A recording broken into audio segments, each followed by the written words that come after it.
Hello दोस्तों, आप सभी का स्वागत है आपके अपने यूट्यूब चैनल भक्ति पूजा में। तो आज हम बात करेंगे एक ऐसे रहस्य की जो लाखों करोड़ों भक्तों के दिलों में सालों से एक सवाल की तरह छुपा हुआ है।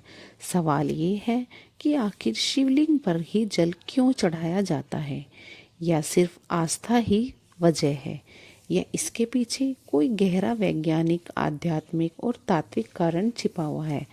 आज इस वीडियो में हम जानेंगे शिवलिंग का असली अर्थ क्या है, शिवलिंग की उत्पत्ति कैसे हुई, शिवलिंग पर जल क्यों चढ़ाते हैं, इसके पीछे छुपे वैज्ञानिक कारण क्या हैं, आध्यात्मिक महत्व और रहस्य क्या हैं, और वो कहानियाँ जिन्होंने इस परंपरा को जन्म दिया।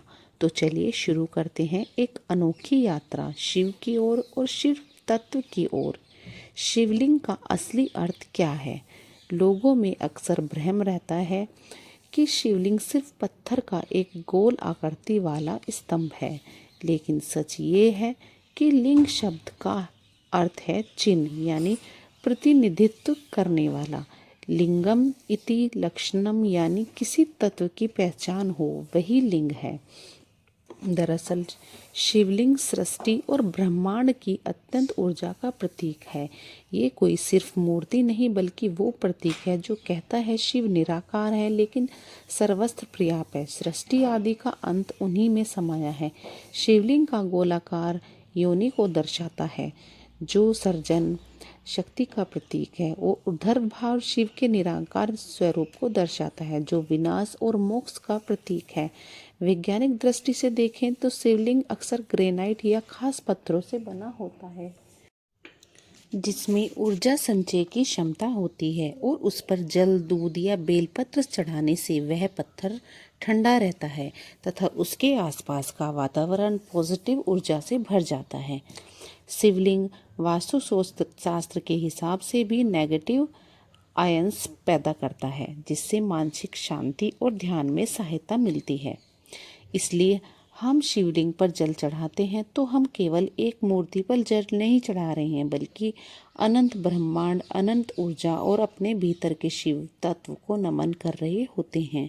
यह कथा सिर्फ पुरानी कहानी नहीं, बल्कि यह बताती है कि शिवलिंग सृष्टि के आरंभ और अंत दोनों का प्रतीक है, और वह हमें अनंत का बोध कराता है। दोस्तों, हम सब शिवलिंग की पूजा करते हैं, उसे भगवान शिव का प्रतीक मानते हैं, लेकिन क्या आपने कभी सोचा कि शिवलिंग की उत्पत्ति कैसे हुई है?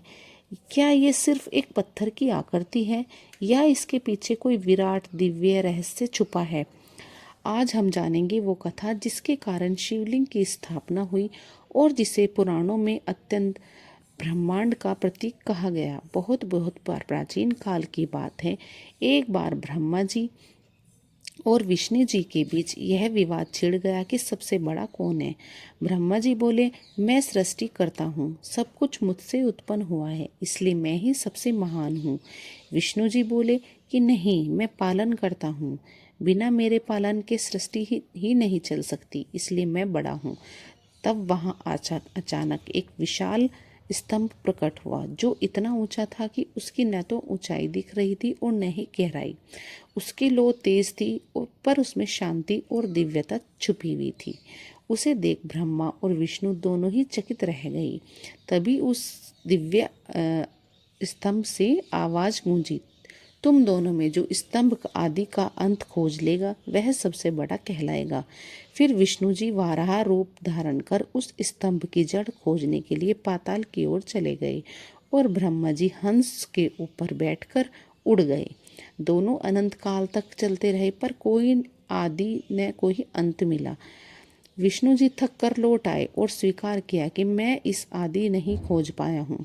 यह स्तंभ अनंत है और शिव ही परम है। पर ब्रह्मा जी ने झूठ कह दिया कि मैं स्तंभ का शिखर देख लिया है और केतकी के फूल को साक्षी बना लिया है। तभी उस अग्नि स्तंभ के बीच से भगवान शिव प्रकट हुए। उनका तेज ऐसा था कि ब्रह्मा और विष्णु की आंखें झुक गई। शिव ने क्रोधित होकर कहा, ब्रह्मा, तुमने झूठ कहा है, इसलिए तुम्हारी पूजा पृथ्वी लोक में कभी नहीं होगी, और केतकी का फूल भी शिव पूजा में वर्जित रहेगा। शिव जी बोले कि वह अग्नि स्तंभ भी मेरा स्वरूप है, वही मेरा लिंग रूप है और उसी की उपासना से मोक्ष मिलता है।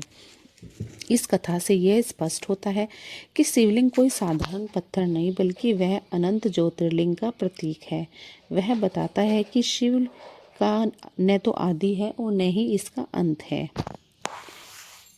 वह अनंत निरंकार ओंकार स्वरूप और सृष्टि के मूल तत्व हैं। पुराण कहते हैं लिंग इति लक्षणम, अर्थात इससे जिससे किसी अनंत तत्व का बोध हो वही लिंग है। वैसे तो शिवलिंग से जुड़ी अनेक कथाएं और रहस्य हैं, जिनमें हर कथा हमें शिव के अनंत स्वरूप और उनकी महिमा का नया पक्ष दिखाती है।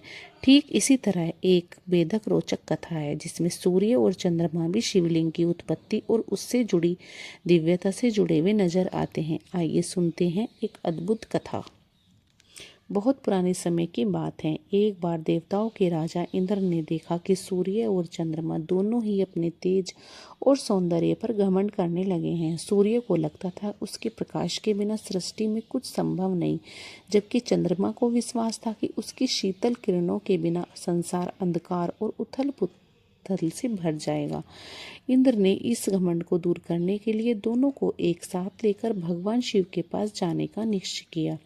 जब वे कैलाश पहुंचे तो शिव मुस्कुराए और बोले, तुम दोनों सोचते हो कि संसार केवल तुम्हारे कारण है, तो यह भ्रम है। तुम दोनों का तेज मुझसे ही उत्पन्न है। तुम दोनों ही मुझ में लीन हो और मुझसे ही उत्पन्न होते हो। शिव ने अपनी आंखें बंद की और उनके भीतर से एक तेजस प्रकाश स्तंभ प्रकट हुआ जो आकाश तक फैल गया। वह स्तंभ इतना प्रचंड और दिव्य था कि सूर्य और चंद्रमा का तेज तुच्छ प्रतीत होने लगा। शिव ने कहा, यही मेरा लिंग स्वरूप है। इनमें न आदि है न ही अंत है, इसमें ही संपूर्ण ऊर्जा समाई है। तुम दोनों का तेज भी इसी से उत्पन्न होता है।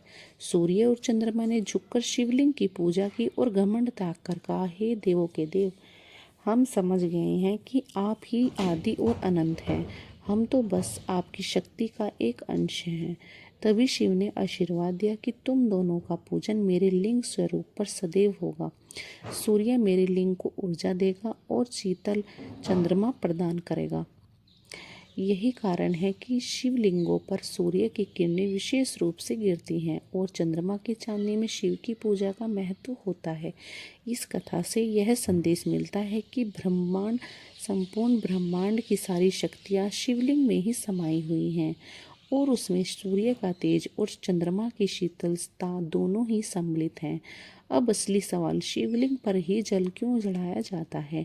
इसका जवाब 3 स्तरों पर छुपा है, पौराणिक, आध्यात्मिक और वैज्ञानिक। कहा जाता है कि समुद्र मंथन के समय जब हलाहल नामक भयंकर विष निकला, तब सारी सृष्टि विनाश के कागार पर पहुंच गई और देवता दानव सभी घबरा गए।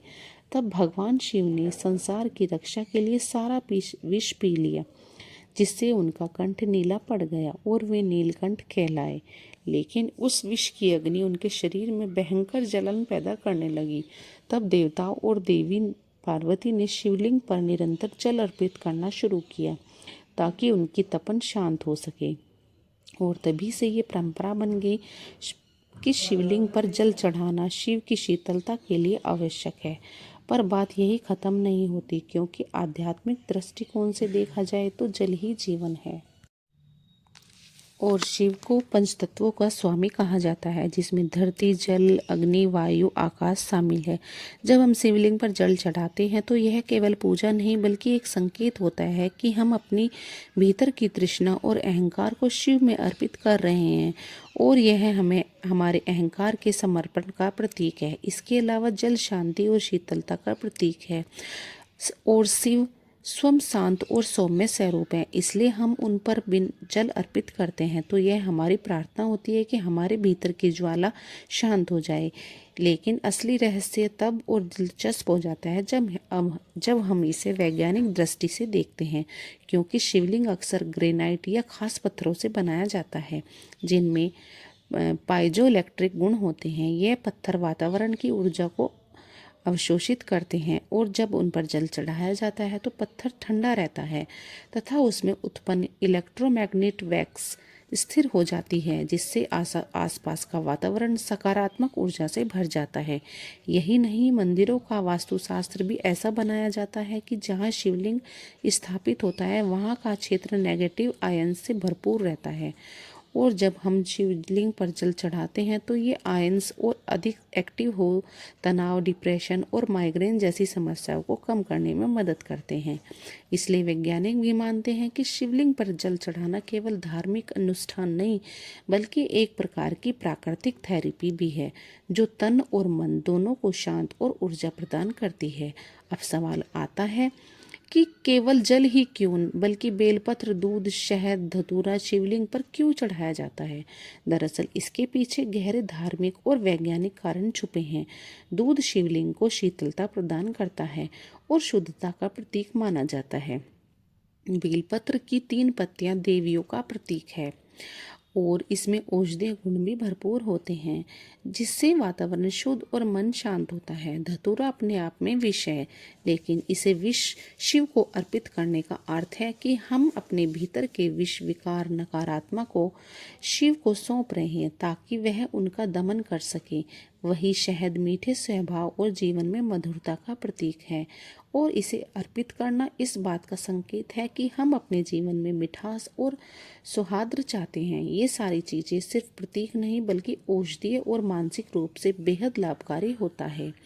इनमें केवल प्राकृतिक गुण होते हैं और शरीर और मन दोनों को पॉजिटिव ऊर्जा और शांति प्रदान करते हैं। लोग अक्सर पूछते हैं कि क्या शिवलिंग पर जल चढ़ाने की कोई विशेष विधि होती है और इसका उत्तर है कि हाँ, होती है, क्योंकि शिवलिंग पर जल अर्पित करना केवल एक धार्मिक परंपरा नहीं बल्कि एक गहरा आध्यात्मिक अभ्यास भी है जिसके पीछे शास्त्रों के कई नियम और संकेत छुपे हुए हैं।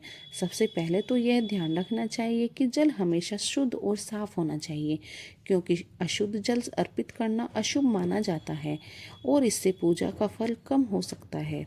जल को अंजलि में लेकर या लोटे से धीरे धीरे श्रद्धापूर्वक शिवलिंग पर चढ़ाना चाहिए ताकि उसका स्पर्श शिवलिंग के प्रत्येक भाग को शीतलता और पवित्रता प्रदान कर सके।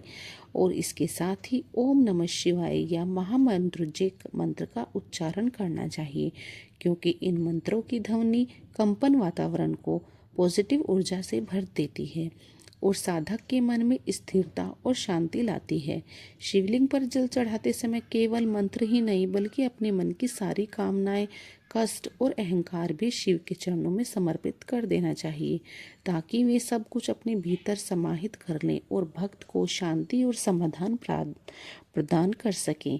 इसके अलावा शिवलिंग की परिक्रमा करने का भी विशेष नियम है जिसमें ये आदि प्रदक्षिणा की ही जाती है, पूरी प्रदक्षिणा नहीं, क्योंकि शिवलिंग का पिछला भाग माता पार्वती का स्वरूप माना जाता है और उस भाग की अनदेखी कर आगे बढ़ना शास्त्र सम्मत है।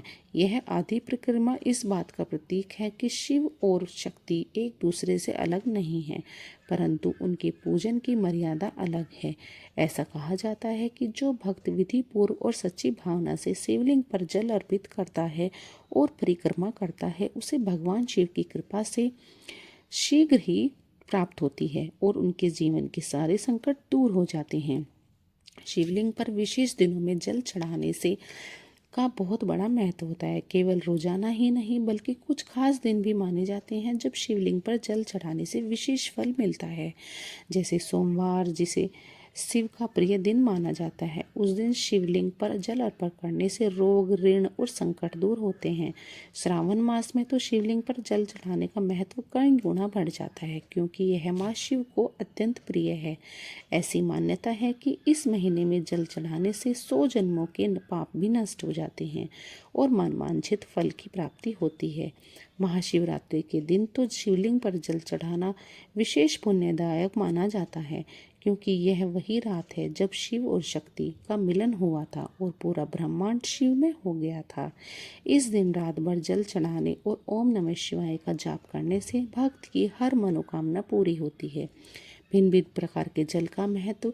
इसके अलावा लोग सोचते हैं कि सिर्फ सामान्य पानी ही चढ़ाना चाहिए, लेकिन शास्त्रों में भिन्न भिन्न प्रकार के जल का भी महत्व बताया गया है। गंगा जल सबसे पवित्र माना गया है क्योंकि यह पापों को नाश करता है और शिवलिंग को शुद्धता प्रदान करता है। कुएं या तालाब का जल भी शुद्ध माना गया है। विशेषकर ग्रामीण इलाकों में लोग वही जल अर्पित करते हैं। बारिश का जल प्राकृतिक रूप से शुद्ध होता है और इसे शिवलिंग पर चढ़ाना पुण्यकारी कहा गया है। जल अर्पण करने के साथ संकल्प का महत्व। एक और खास बात जो कम लोग जानते हैं वह है संकल्प का महत्व। शास्त्रों के अनुसार जब शिवलिंग पर जल चढ़ाया जाए तो कोई ना कोई संकल्प अवश्य लिया जाना चाहिए, जैसे हे भोलेनाथ, इस जलापर्पण के माध्यम से मैं अपने पापों का प्रायश्चित करता हूँ। हे शिव, मेरी इस कठिनाई को दूर कर दीजिए। ऐसा करने से पूजा का फल कई गुना बढ़ जाता है, क्योंकि शिव सिर्फ भक्ति नहीं बल्कि सच्चे मन की भावना को भी स्वीकार करते हैं। शिवलिंग पर ध्वनि का प्रभाव और भी एक बेहद रोचक तथ्य है। जब शिवलिंग पर जल गिरता है तो वह एक कंपन उत्पन्न करता है। वैज्ञानिक ने सिद्ध किया है कि इस कंपन से आसपास के वातावरण शांत होता है और मनुष्य के मस्तिष्क में अल्फा वेव्स उत्पन्न होती हैं, जिससे मानसिक तनाव और चिंता कम होती है। यही कारण है जब मंदिरों में लगातार जलधारा शिवलिंग पर गिरती रहती है तो वह न केवल धार्मिक दृष्टि से बल्कि मानसिक स्वास्थ्य के लिए भी बेहद लाभकारी होता है। तो दोस्तों, ये था रहस्य शिवलिंग पर जल चढ़ाने का वैज्ञानिक और आध्यात्मिक कारण। उम्मीद है आज की ये जानकारी आपको बहुत पसंद आई होगी। अगर आपको ये वीडियो अच्छा लगे तो लाइक करें, शेयर करें और कमेंट में ज़रूर लिखें हर हर महादेव। और अगर आप चाहते हैं कि किसी और धार्मिक विषय पर विस्तार से चर्चा की जाए तो कमेंट बॉक्स में ज़रूर बताइए। मिलते हैं अगले वीडियो में, तब तक के लिए हर हर महादेव। जय श्री राम।